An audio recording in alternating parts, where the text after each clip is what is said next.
The Bill of Rights is 229 years old. It's still going strong. How are we doing? How are we, the people, doing today? My name is David Bobb. I serve as president of the Bill of Rights Institute. Every December 15th, my colleagues and I, as I'm sure many of you do in the classroom, celebrate Bill of Rights Day. You know, during COVID time, 229 years seems like the new 493. This year has been a difficult one. A global pandemic, a grueling election cycle, a growing movement demanding racial justice in the United States. All of these things have tested us as a people and tried our ideas and institutions.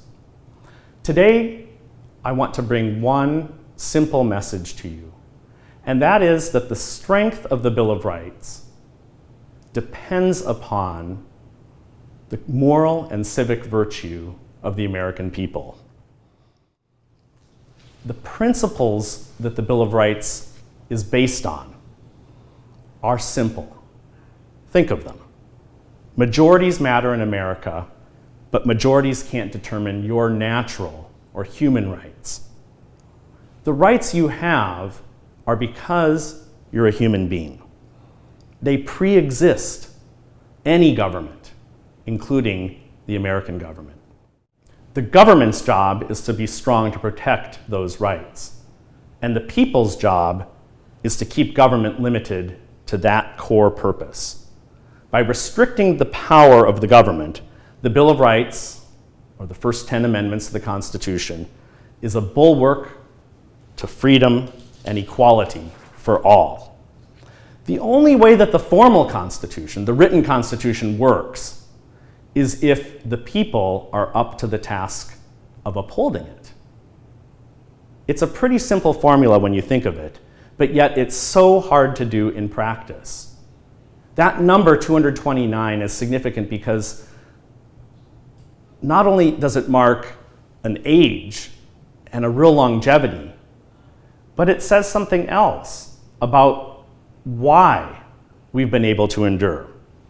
One of the authors of the Bill of Rights, in addition to George Mason, was James Madison.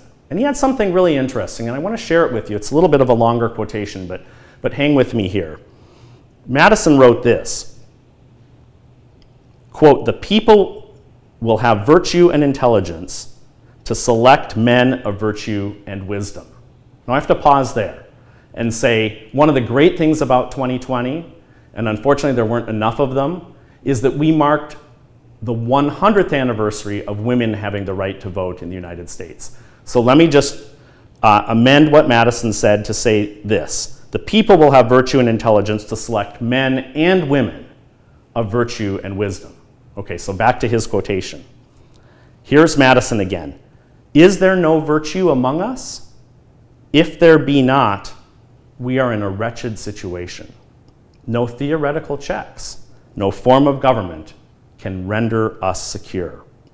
To suppose that any form of government will secure liberty or happiness without any virtue in the people is a chimerical idea.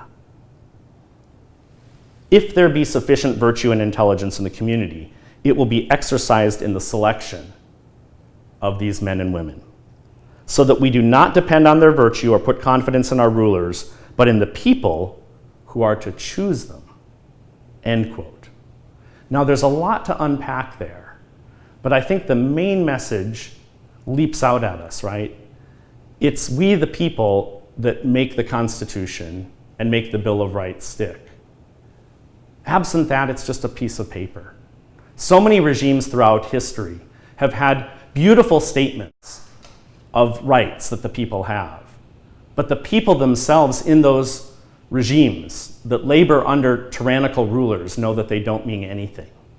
What we've done in the United States is something very different, because despite extraordinary contentiousness in our society today, and throughout, you have to say, much of our history, we've labored through and found a way by which this document, the Constitution and the Bill of Rights, gives us a means of managing that disagreement, of doing so in a peaceful way.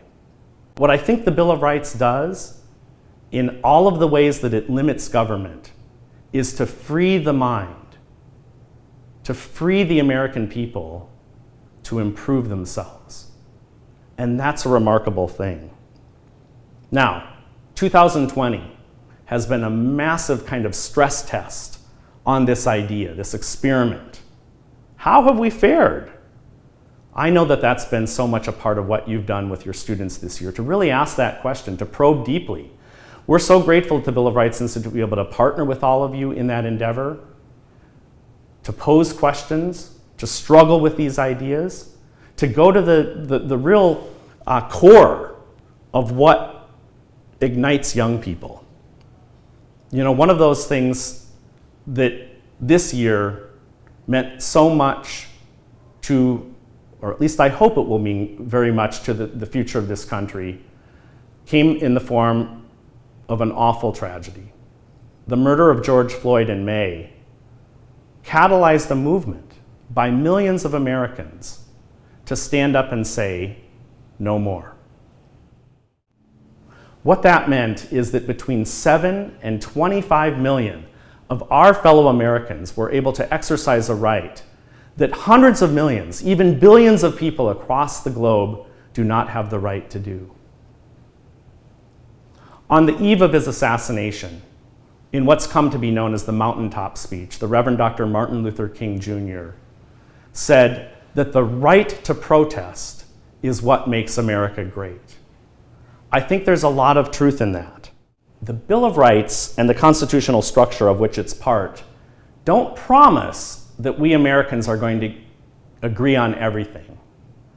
In a nation of 330 million or a nation of 3 million, that's impossible. But what it does promise is that it provides the means by which we can manage that disagreement. As we go from 2020 and have that in the rearview mirror, we look forward to 2021. We're so grateful at the Bill of Rights Institute for everything that you're doing to instill the civic and moral virtue in young people that will sustain our ideas and institutions. On this day, we're excited to announce that the Bill of Rights Institute website, which you can find at mybri.org, is completely new. It's refreshed. It has all of the content that you've come to appreciate, but in a much more easily searchable fashion. And we encourage you today to check it out.